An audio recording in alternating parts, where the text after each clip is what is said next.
morning, Dr. Watson. Thank you for finding the time to talk to us. No problem. The pleasure is all mine.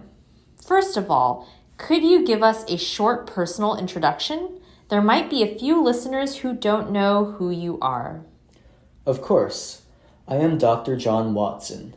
Most people know me as the chronicler and narrator of the cases of Mr. Sherlock Holmes, the greatest detective the world has ever known.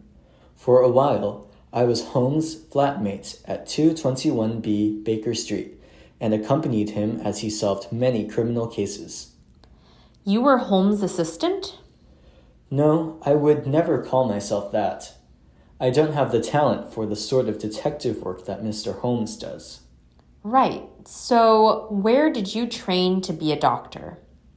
In London. I got my degree in medicine in 1878 after studying at London University's School of Medicine and Dentistry. Where was your first job? After leaving university, I got a position as an assistant surgeon in the British Army. Oh, and did you serve abroad? Oh yes. As soon as I joined the army, I was sent to India, and my regiment was subsequently moved to the war zone in Afghanistan. But my career as an army doctor didn't last long. I was wounded at the Battle of Maiwand in 1880. An enemy bullet hit me in the left shoulder, breaking the bone. I lost a lot of blood, but fortunately I was dragged out of the battle and back to the army hospital. That must have been awful. Indeed. For weeks, the doctors thought I would not live. I suffered terrible pain from the wound. As soon as I had made a slight recovery, I was struck down by long attacks of fever and was once again confined to the hospital.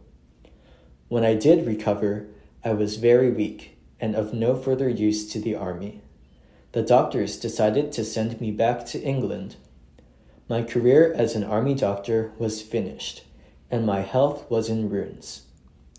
What happened when you got back to England? I had no relatives or close friends in London. I was completely alone.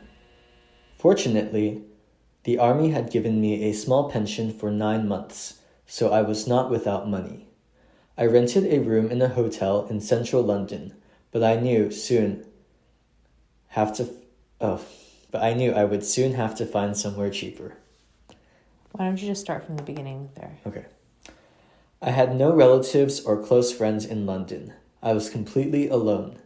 Fortunately, the army had given me